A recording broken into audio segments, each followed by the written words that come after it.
Like I said, my name is John. I work in HR. I manage, my technical title is a Workforce Solutions Manager. What that means is I manage 3 units within HR, Data and Research, HR Policy, and then HR Learning and Development. So what that means is that if you're a manager, and there are a few managers in here I see, if you're a manager, you probably get lots of emails from me about trainings and things like that. And that's probably where you've seen my name. I'm the guy who sends you emails bugging you to review your policies and to do your trainings. In a moment, my co-presenters are Gary Farnsworth and Jen Midkiff, 2 folks who've been key in this work up to now, and we'll let them introduce themselves in just a moment. But to wrap up my introduction, I wanted to tell you just how excited I am to be here. This is really thrilling for me to be able to sit down with 200 folks. Bobby, is there a technical issue? We just need to begin the recording, and it will be recorded for participants, so they're aware. Thank you so much. We'll call out Bobby McAllister and Debbie Benavides for helping us on the technical side of things. Appreciate you both. Oh, and while I'm giving kudos, Andy Garing from our HR L&D team developed this beautiful slide deck. So thank you, Andy, for doing that. I had a lot of fun working with this slide deck, so fantastic. So as I was saying, I'm just very excited to be here. This is actually the 3rd segment in 3 continuous fall forums where I've gotten to be a part of delivering some messages around the work that we've been doing as an agency over the last 2 years in the area of workforce development. And it's just really nice to be able to engage with that again. I'm extremely personally passionate about the topics of employee and leader development. It's why I'm here at ODOT. It's why I'm in this job. It sits with my academic and my professional background before I came to ODOT. So it's opportunities like this where we can sit down and we can talk and we can share some of the fantastic work that's happening in the agency that I really look forward to. As you know, it's 3 of us who are presenting this on about I don't know what our count is up to right now. It's about 111 folks, it looks like. So there are a lot of moving pieces to this logistically. Because we've got a lot of information to kind of share with you about some of the big plans that are going, we're going to, at the end of the presentation, give you some names and some people to contact with to continue the conversation that we start today. Some other things I'll say, if I learned one thing by watching the main session in Fall Forum yesterday, which I thought was a fantastic session, I really enjoyed being able to attend that, it's that the agency really does to me appear to be deeply committed, and throughout the agency, that commitment throughout the agency to helping bring out the best and recognize the best in each of us. That was very clear to me. My favorite time of the year, one of my top favorite times of the year, is the awards ceremony. And in that awards ceremony yesterday, I saw many people who I know, who I admire, and who I care about being recognized for their amazing accomplishments and their amazing contributions to the agency. It's clear that in the agency we have a strong commitment to growth and to recognition of folks who are leading within the agency. And I think each of you is here because you share that commitment. You share a commitment to cultivate a culture of growth. Out of the other presentations that are running concurrent to ours, you decided to come to this one. And that's because my suspicion is that you realize that you yourself, all 100 and something of you, are important pieces of the puzzle when it comes to developing and cultivating a culture of growth within the agency. So thank you so much for being here. Thank you so much for your commitment to helping the agency grow and cultivate its culture of development. We're going to talk a little bit today about what a culture of development is, what it means, what your role in cultivating that culture of development is, and what are some of the support structures that we are providing that we've been working hard on for the past couple of years to support that. So before I hand the baton over to Gary and Jen to introduce themselves, the last thing I'll say is I am not a pro at doing what we're doing now, which is hosting virtual conversations and virtual facilitation. So I will make mistakes, and some of them will be really funny. So I encourage you to laugh at me when I make them and to extend grace to all of us who are trying very hard to move into this space of a virtual environment. We're all learning together, and we have lots of opportunities for growth and development in this space, which I'm telegraphing some of the main themes from our presentation. So with that, I'll hand it over to Gary or Jen for you to introduce yourselves and let folks know who you are. Go ahead, Jen. Thank you, Gary. Hi, good morning, everybody. My name's Jen Midkiff. I'm currently on a job rotation in the Office of Social Equity. I've been involved with the learning and development and workforce development efforts since really the beginning, and part of the team way back on the strategic business planning front and then the workforce development oversight. It's just been a privilege to be involved in this effort. So I'm excited, as John shared, to talk with you all this morning about how empowered you all are to engage in your own development and the tools and support that the organization will be providing to facilitate that. So welcome, glad to be here. Hi, I'm Gary Farnsworth. I'm the Region 4 Manager in the Delivery and Operations Division. Very excited to be here. The preparation for John and Jen and I has been fun, and hopefully we'll spill that over into our conversation this morning. If you don't know me or don't know about me in this topic area of development and leadership development, I have a lot of passion around this, and I've been very engaged in it for years, for most of my career, in fact. And more recently through the strategic business planning efforts, through the not only the original task force for leadership development and employee development, but also the steering team for implementation, as well as the workforce council. So super excited about this session. Okay, thank you both so much. Appreciate the introductions. And just so you know, in terms of sort of logistics, I'm going to be kicking us off here, but I have invited Gary and Jen to interrupt me as much and as frequently as they want when I'm talking, to interject their perspectives. And so I'll let Jen and Gary know, because I'm manning the PowerPoints, my notes, I might not see your hands come up or something like that. So just feel free to jump in and interrupt me if you feel inspired to do so. All right. Okay, before we get going on sort of the meat of the presentation and really start dissecting what it means to be a deliberately developmental organization, to cultivate a culture of growth, I want to go over a couple of definitions. I don't know why my camera is refusing to, is my camera coming off weird for you guys? A little bit out of focus? Yeah, again, told you we were going to have some technical issues and told you they would be a lot of fun, and I have no idea why it's doing that. We'll see if we can maybe fix that. Okay, there we go. So we'll cover a couple of definitions. First, I just want to say we are an agency of leaders. I have found 2020 has been a doozy, as we all know that. It's almost getting cliche right now to talk about how challenging 2020 has been. It's been a doozy for all of us, and every day sometimes, you know, it's like, what else is going to happen that's going to throw us a curveball. If I've learned one thing about the way that the agency has responded to sort of the challenges of 2020, is that this is an agency full of people who are willing to lead from any chair, whether it's in the domain of the response to the wildfires, the response to the pandemic. This agency isn't afraid to lead. In that specific domain of the pandemic and of us having to move into a virtual environment, what did we do? You know, we were forced by our circumstances to have to move over to virtual work environments, remote work environments for roughly 1,900 of our folks. What the agency decided to do is to capitalize on that difficult situation and leverage that into an entire effort to sort of re-examine the way that we look at our work environment and to start making plans for longer term strategies around embracing a more modern remote work environment. And my new boss, Stephanie Coons, talked about that a little bit yesterday at the main session about some of the work that we're doing to lean into that space. That is what an agency of leaders does. An agency of leaders finds those moments where the situation gets more complex and more challenging, and it finds a way to capitalize on those and to become stronger. I see that at the agency level, and I see that at the individual level. So John, I wanted to jump in on that quickly. It was something very fresh and really meaningful to me. Many of you know Lucy Moore, our maintenance and operations branch manager. She sent me a personal note a week or so ago, fresh out of dealing with the issues of the wildfire event occurring in September, and reflecting forward into the future about how to deal with those types of situations. And here's what she had to say.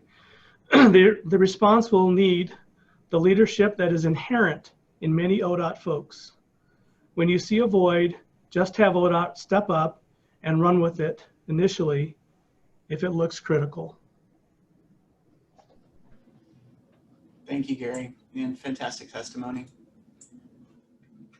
I want to do a couple of quick definitions, and we're going to use these terms for the next few minutes as we discuss our strategy when it comes to employee and leader development and leadership development, quickly define some terms. And I've let Gary and Jen, I've given them full permission to not let me get too eggheady about this and to interrupt me if I start getting too eggheady about this, because this is kind of part of my passion and my background, and I start to get a little evangelical about it. So they're welcome to interrupt me if I do. What do we mean when we say employee development? What we're talking, you've heard this term, I heard it a couple times yesterday, leading from every chair. That seems to be an ethos that we at the agency have embraced. When we talk about employee development as we're moving forward into this developmental conversation and space that we're having, what we're really talking about is arming people with the skills and capabilities to lead from any chair. Now, what do we mean when we say lead? Well, or leadership. I'll tell you what we don't mean. We don't mean leadership is just the job of a manager or a supervisor or a team lead or the most senior staff. We define leadership as just influencing positive outcomes. That's all. It's a very broad definition. And this is the definition that was settled upon by the groups who've been working for a couple of years on this project. In that framework, if leadership is just influencing positive outcomes, that's something that anybody can do. And that's something that each one of you has done at different times, who's probably doing now, and in multiple different domains in your work is influencing positive outcomes. So when we say employee development, what we're talking about is giving people the skills and capabilities to lead from any chair and to influence positive outcomes from any chair. Now, when we talk specifically about leader development, and that this is important because I use two terms, leader development and leadership development. And I mean two different things when I say that. I'm going to use them later in the presentation, so I want you to know what I mean when I say that. When I talk about leader development, I'm talking about an individual development of a person. It's focused on our current people who are engaging in leadership and future people who are engaging in leadership. But it's about Gary Farnsworth engaging in development for Gary Farnsworth in his leader practice or his performance in the realm of leadership. So it's focused on him. When we talk about leadership development, what we're talking about is organizational and structural. So when the subcommittee, which we'll talk about in a moment, is working on designing plans to create structures to help support leader development, we're operating in a leadership development space. We're engaging in leadership development because we're talking about building organizational structures to develop leaders. So I just quickly want to distinguish all that. Part of me wants to kind of influence the way that we talk about leader development, part of it because I'm an egghead, and other parts of it because it helps us be more precise when we're communicating about this stuff. So I don't know if any of you were in attendance when we've talked about in the last fall forum sessions around the ODOT leader competencies, but in the work that we've done over the past couple of years, these have really been central to the work that we're doing. These are the competencies that started at a project with DAS, the Department of Administrative Services, to influence the way that they were developing leaders and managers throughout the enterprise. They were eventually adopted by the strategic business planning implementation teams as a framework for developing leadership or leaders within our agency, right? And so we adopted these, branded them the ODOT leader competencies, and this really is the focal point, a lot of the development work that the formal development work that we're engaging in and that we're going to continue to engage in. In HR L&D, many of our courses are tied directly to these competencies. So I'll go over them briefly as a reminder. They are mentoring and developing people, communication, intentional engagement, stewardship, innovation, and business acumen. So that gives us the framework for when we create leadership, when we engage in leadership development, creating structures to develop leaders and leadership. That gives us the framework. Now, embedded underneath each one of these is a whole host of expectations underneath these. So these are the broad categories, and then hosted underneath, inside those expectations, underneath these competencies are a bunch of expectations.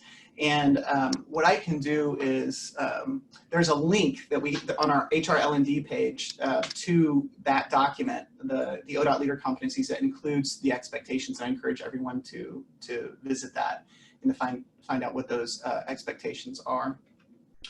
So where are we? I want to give you just a really quick kind of 2-minute overview of what brought us here. If you have attended previous fall forum sessions that I've hosted with Carla Phelps and Jenny Galvin and some of the other folks who've been engaged in this work, some of this might be a quick review for you. But couple of years ago, we began a strategic business planning process. We talked about it at Fall Forums before. We spent about 18 months really focused, that's my memory, 18 months, it might not be perfect, in a cross-divisional collaboration, working on implementation teams to really focus on workforce development. That was one of the 4 main categories that was focused on during the strategic business plan. And we broke into 2 implementation teams to do that work. One was leadership excellence. It was led by the remarkable John Rash, who is usually not able to attend Fall Forum. He's probably not here this year because it conflicts with one of his fall fishing trip, I think. So, and the other one was the employee capability implementation team, which was led by Jenny Galvin, who I gave a quick shout out to, who I know is in the room, I saw before. So these 2 teams met for roughly 18 months, give or take, and it was a cross-divisional. There were roughly 12, 14 people. I saw some of the faces in this room of folks who were involved in that effort. And we had it out. We talked about, you know, what are the best ways in the agency, the best ideas for developing leadership excellence and developing employee capability in terms of how we move forward in the structures that we create. We also got a lot of agency input in that process. And at that step in the process, even at the Fall Forums, we were asking for a lot of agency input into framing how we talked about that and what the developmental needs of the agency were. If any of you were at the Fall Forum session a couple years ago, it was actually kind of quaint when you think about it now that we've moved over to Slido. We had little white index cards. I don't know if any of you were in the room and participated in this, but we literally asked folks in that room, and there were a couple hundred of them that came to the 2 sessions, to write down, you know, what they thought about those leader competencies and how those would best be instituted within the agency. And we literally collected hundreds of these little white index cards and then paid some interns to like crunch all that data, come up with some big themes, use some pretty neat word clouds and things like that. And then we allowed that to influence the work that we were doing on those strategic business plan implementation teams. Those implementation teams were headed by a steering committee, and both Gary and Jen sat on that steering committee, FYI. Last year at the Fall Forum, we did it through Slido. We got a bunch of agency input on what we were doing as well. So John, I just wanted to interject. I've participated through that entire process you just laid on that slide. And one of the things that just threaded through that for me from the beginning was the sense of having an organization that values and appreciates its employees through establishing purpose, empowerment, and mastery, which is really what this is about. It's really about that growth and that development piece. So that was pretty consistent, continues to be a strong theme throughout. Thank you, Gary. So after that work that was done on the implementation teams, the product or the deliverable that those teams came up with was a booklet of workforce recommendations, and included the definitions that I described earlier, and then 16 broad recommendations for employee and leader development. Some of them were big, you know, talking about standing up really big leader development programs with lots of moving pieces. Some of them were small things, like, you know, developing a matrix of development opportunities that people could go to so they would have one place to see what the courses they could take would be if they wanted to learn more leadership skills and competencies. And so they handed those workforce recommendations actually off to the Workforce Council to implement those. And the Workforce Council is a strategic body. I will hand it off to Gary. Give us a little bit of information on the roles in the Workforce Council and the function of that body. Jen, did you want to go first? No, go ahead, Gary. Fine. Yeah, well, John hit it on the Workforce Council. So far, what I've experienced us doing is really driving priorities and resource expectations around this effort. We've had multiple sessions where we've been talking through that. And setting the tone for the entire agency. So I see that happening and continuing to happen. Thank you. There are about 9 members of the Workforce Council, I think voting members, I think that's the right number. And then we have several additional key resources, some of those folks who I saw in the room as we were coming in as well. And that body is a strategic body, so it strategically influences the operations, and it operates under the positional authority of Stephanie Coons as the HR director and Troy Costalis as the Transportation Safety Division administrator. There's a little bit of kind of the hierarchy. So the Workforce Council created a subcommittee. I sit on that, Jen sits on that, and a couple other folks from the council, and Emily Nascimento from our HR L&D team. And that the focus of that group was to really refine which of those recommendations was going to give us the most bang for our buck, and to do a lot of feasibility research to see which ones were going to be able to be implemented based on the resources that we have. Now, I said it in the abstract when we wrote that abstract. The world that we entered, you know, when we created the Workforce Council back in, I think it was December, November of last year, is not the world we live in now. That's an understatement, right? One of the main ways and most important ways to recognize that it's different is that we're in a time of resource constriction right now. And so, you know, we had to go back to the drawing board and we realized, hey, look, resources are an issue and things are going to get a lot tighter, because to implement all 16 of those recommendations, I think everybody involved in the effort knew that that wouldn't be completely feasible to do all 16, but that would be a framework as we moved forward, and there would have to be some feasibility research to see what we could actually do. So that work has gotten a little bit more complicated in terms of resourcing and feasibility research as things have kind of constricted in terms of resources, but it's also given us a wonderful opportunity to develop and rise to meet the challenges of the environment, which is the theme of this presentation, and to start getting really creative with what we have. And as a testimony to the agency's commitment, we've seen a lot of people come out of the woodwork, and I mean that in a really good way, and say, I can help you with this. I can help you with that. I can help you with this. And so we're getting there. So where are we now in terms of the workforce recommendations? We're in planning and early deployment. Some of you might have seen the announcement that we sent. We're actually adding an OPA 2 to our little team to help us with some of this workforce recommendation implementation. So we've already deployed that, and we're in the process now of screening those applications and coming up with somebody we're going to add to our little team so that we can work together on that.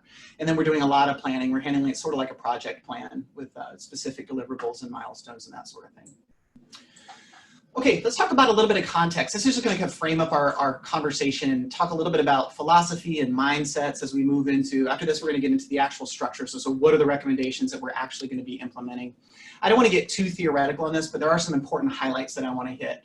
Oftentimes, this has just been something that I've noticed in our agency, when we do a lot of talking about development. It's a common thing. We often hear training talked about. And if I'm being honest, I often hear a lot of folks referring to training as sort of the solution to a lot of the problems that we're facing. And I don't want to take anything away from that. I think training is an extremely, extremely important part of our development, our plan for development, but it is only one leg of the stool. Everybody here, I would venture to say, has been in a training that they didn't learn anything from, or a training that they might have left and said that wasn't the most positive experience. I don't know if that moved the dial much for me. Sure, that's arguable to say we learn from every experience, even bad ones. But training, my point is training is distinct and different than development. And I think it's very important to keep that at the forefront, because one of our purposes here is to talk about how we are all actively engaged in development, developing ourselves, developing one another, and supporting an agency culture of development. Not all of us are trainers. And so a lot of development happens outside of a classroom. And training isn't the answer for every developmental need. So I just kind of want to establish that. I manage the HR learning and development team. I want to talk really quickly about the difference between learning and development. And so for some of you, this is not going to be new information, but I just want to kind of level set with us. We've talked about what training is and what some of the limitations and some of the benefits of training are. I like to think about learning. I like to use a metaphor that's pretty relatable to most of us. Most of us have cell phones, smartphones, right? Learning, in the way that we talk about it in this context, is sort of like adding apps to your smartphone. Little packets of information that we plop into, our smartphones, our little computers, and they sort of sit there, right? You can stick an app on your phone. I've got several that I don't use. I need to clean them up, but are just sitting on my cell phone. Little worlds of information that can or cannot be accessed, depending on whether or not I touch the button. So that's what learning is. It's like taking little bits of information and just plopping them into your hard drive, into your brain. It's just putting information in there, right? Development is different. Development, getting back to our metaphor, is like upgrading your operating system. It's different than just putting information into your operating system. It's actually updating the operating system itself. So when we enter into the world of development as opposed to the world of learning, what we're talking about is delimiting, for lack of a better term, or removing the restrictions or constraints on applying learning. Expanding the ability to apply what we know and learn in the way that we work. When we play in the development space, that's the realm that we're playing in. Why is that important? Well, when we develop folks, when we upgrade all of our operating systems, we're able to be more nuanced in what we know and what we do. And these times, if we've learned one thing about the volatile, uncertain, complex, and ambiguous times that we're living in, is the more complex the operating environment that we're living in becomes, the more complex our frameworks have to be. This quote has been getting a lot of airtime lately. You can't solve problems with the same kind of thinking that created them. That's exactly what we're talking about here. Our environment is calling us into a space to develop. We have to solve more complex problems because we're being presented with them. So playing in that development space is really just upgrading that operating system so that we can solve more complex problems. And I know that that's slightly abstract, and we'll get a little bit more into it as we move along. But I did want to distinguish between learning and development. Another metaphor that I like to use is if you have a container, learning is putting bits of information into the container, development is actually changing the shape and the form of the container itself. And so when we're talking about employee and leader development, that's what we're doing. We're talking about enhancing the complexity of folks' mental frameworks, our mental frameworks, so that we can solve more complex problems. One thing is for sure in the agency, this is the vision that we have when it comes to development within this agency. We want an agency where everybody gets the opportunity to be developed and everybody is invited into the space of helping to develop others. When you think about a culture of development, it's not a metaphor that might conjure positive images for everybody, but I think a little bit about a petri dish, right? You can grow a culture in a petri dish, depending on what you put inside of it. Well, if we want to grow a culture of development, everybody in that petri dish has to be engaged in that. Everybody has to be engaged in developing themselves and in developing other people, or at least be given the opportunity to engage in that development. One thing that's fundamental to our belief as we're moving into this space is that everybody has 100% responsibility for their role in their growth and in the growth of the agency, others, and the culture. That's not to say that you have 100% responsibility for everybody else's growth or the culture, but for your role and for our individual role in our own growth and the growth of the agency and culture. It takes alignment. Gary, you do a pretty good job of framing this conversation up about the alignment that it takes between different parties. Do you want to speak into that? Sure, and I'll feed into it with just some reflections on the first three bullets. And the nutshell for me on this is this is really about both personal and organizational growth in whatever way that works for the individual into the whole. And we all, as you say, as we all own this, we also should recognize that the light is green. There's nothing that we should feel is holding us back from doing what we need to do individually or as the whole to move growth forward. So for me, alignment in this means we're looking at the employees' needs and abilities. What do they bring to the table individually, both from their aptitudes and their talents and the things they want to do, the things they want to become, the things that they need to do the job, and aligning that with what the business needs and what our customers need, and then matching that up somehow with the structures, the things that we do in the way of tools, techniques, practices, and systems that are embedded culture into this framework. So this is an alignment culture that says all of these things matter, and the trick is trying to figure out how to get them aligned with each other on an ongoing and a changing in a changing environment. Again, one of the principal things that came from that work, a couple of years that we put into this, is that the agency firmly believes that everyone deserves the opportunity to be developed. Doesn't matter where they live, doesn't matter geographically, doesn't matter which division they're in, doesn't matter which job they do. People who want to engage in growth should be given that opportunity to engage in growth. If we're going to do that, if we're going to give everybody the opportunity that they want to grow, we're going to have to move past some of the limiting assumptions that we make about who gets to be developed and how people are developed, which is why we talk philosophy just a little bit. Doing this is going to take something that's far more nuanced than just sending people to training, right? It's going to take something far more nuanced than that. We're talking about a mindset and a culture shift toward everyone taking responsibility to help build their own development and development for the organization. Oops, there we go. So how do we, operating question, how do we make development part of everything we do? We've talked a little bit about the philosophy, and we're all kind of bought into this idea, hopefully, that, everybody deserves to be developed and everybody plays an important role in their own development of others. So how do we do that? Well, we view it in two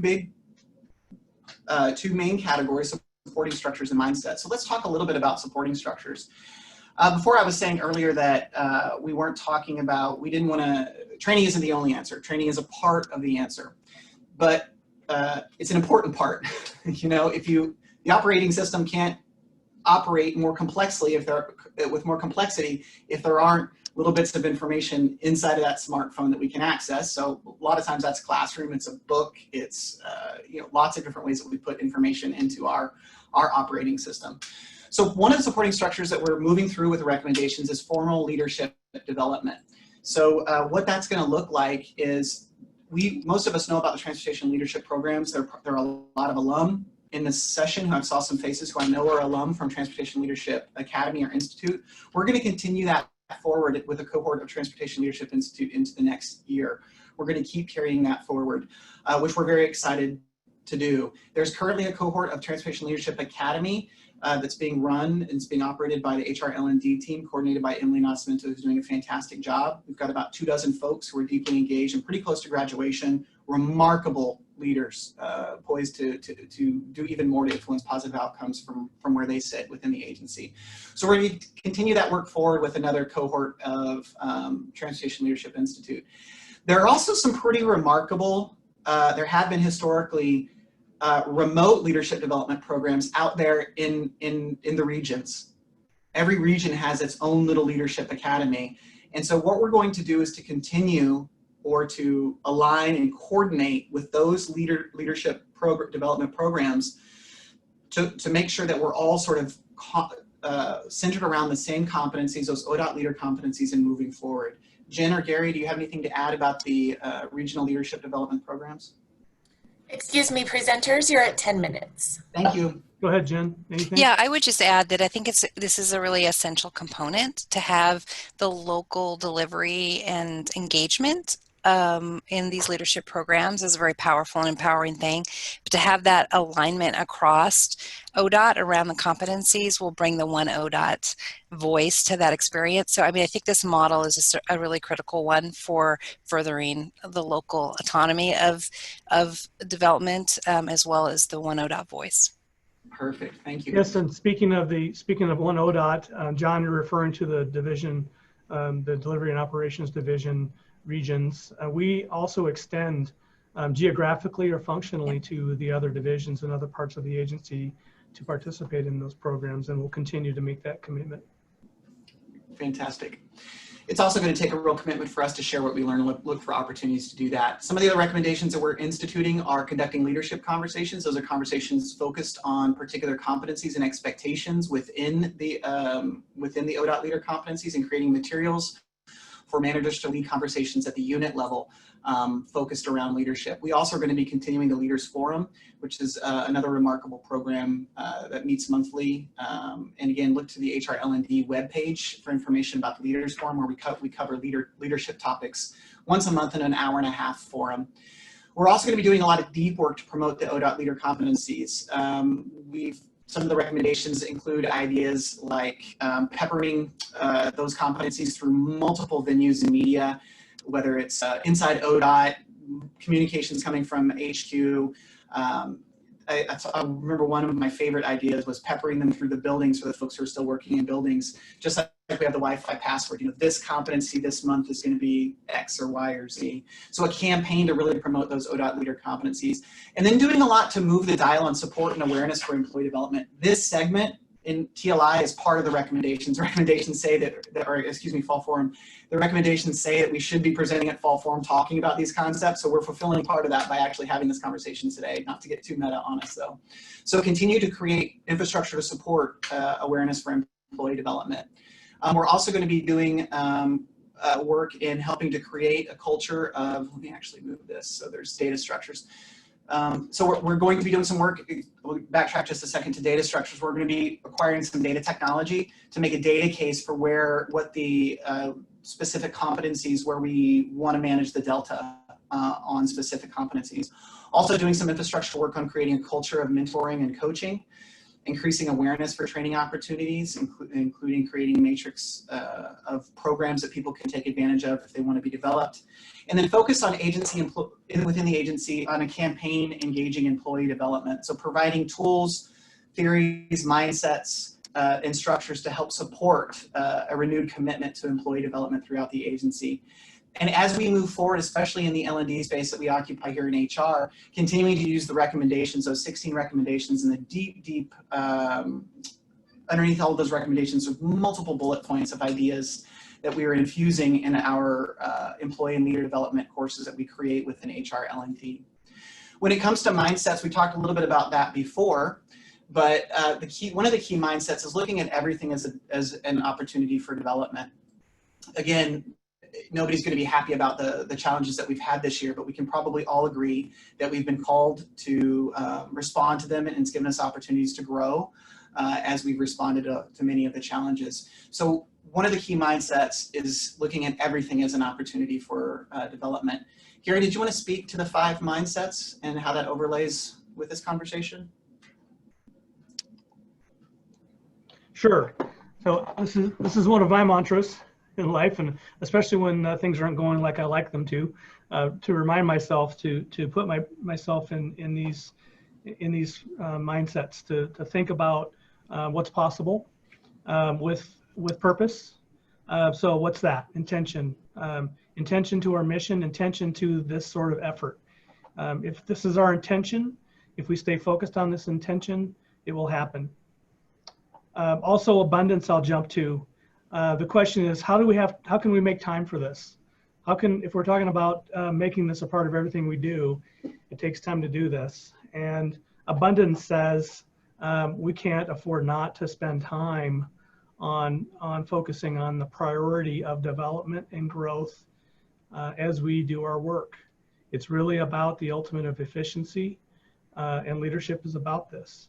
So keeping ourselves in this framework, in this mindset framework, says that we will continue to do better, we'll continue to grow if we believe. You talked about how that showed up in the pandemic and remote work space, with us leaning in and trying to maximize or capitalize on the experience that we're having right now. Also, another important point that we're keeping at the forefront is doing what we can to support a culture of critical reflection, a culture that looks at every opportunity, even opportunities where the outcome isn't what we expected, as an opportunity to reflect and to learn from and to grow from that. So where do you come into play? What are the concrete steps that you can take as an ODOT leader, somebody who influences positive outcomes from your chair? Couple of tactical things that we recommend: ask for feedback, manage your response to it, be or find a mentor, and ask your manager for a development plan. What we really want to do is make sure that it's clear to everyone that you are in the driver's seat of your development. If you need development and you have an idea, we recommend strongly that you engage with your manager about that and formalize and put down a development plan. This is a Gantt chart, and again, I said earlier, I'm breaking a lot of my rules of putting so much text in a PowerPoint slide. But this is a Gantt chart that we developed in terms of this work that shows the different responsibilities for employee development as we see them in terms of this work. If you look here on the left, that's the employee's responsibility, the manager's responsibility, and what's shared. And this is a Venn diagram because they overlap. And we want to demonstrate that employee development has to be, as Gary spoke to, there has to be alignment with the employee's needs and actions, the manager's needs and actions, the business needs and actions, and then the agency support structures. So if you look at this, we are promoting the idea that employees can take responsibility and direct their own development, ask the manager for development support, establish short and long-term professional goals and share them with the manager, set self-development goals and build self-development habits like a reading habit if you don't have one already. Be receptive to manager or anyone else's input on development needs. The employee development policy that HR has put out actually has several tactical mechanisms for helping to give practical support to employee development, tuition reimbursement, training, rotations, et cetera, et cetera. We encourage folks to be familiar with that policy and ask their managers to take advantage of that if it's part of their development plan. Fully participate and engage in improved development opportunities, and then find a mentor and maintain a mentorship relationship. The agency, frankly, does not have the, right now, the resources to set up a matchmaking mentorship menteeship program. It's just not something that we've got the resources to do with our resource constrained environment. What that means is by putting the pen in our own hands for our own development, if we want a mentor, we find them. We go out there, ask to find a mentor outside of our report structures. We want to make sure that that's clear. Mentor should not be within the support structures. What's within a manager's?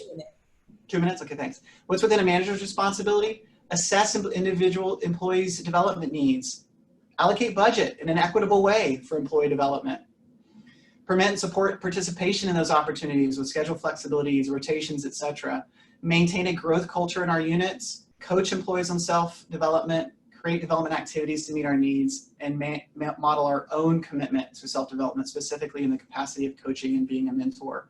And here you see some stuff that's shared. Research options, look for development opportunities, make development planning part of regular meetings, consult HR when you need support, and document development plans using the tools that are provided. So where do you go for more information? First, if you have information about your own development needs, we want you to go to your manager.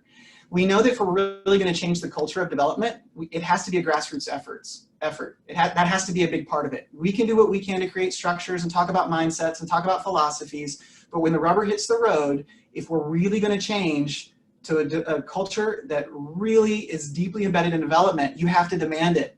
So demand development from your leaders. Go to your leaders and say, I would like a formal development plan. Let's talk about that. Let's engage in that. So we want you to direct you to your leaders and invite them to participate with you in your own development. I welcome you to reach out to me if you have questions, comments, concerns, anything you want to talk about in the development space. Talk to Jen, talk to Gary.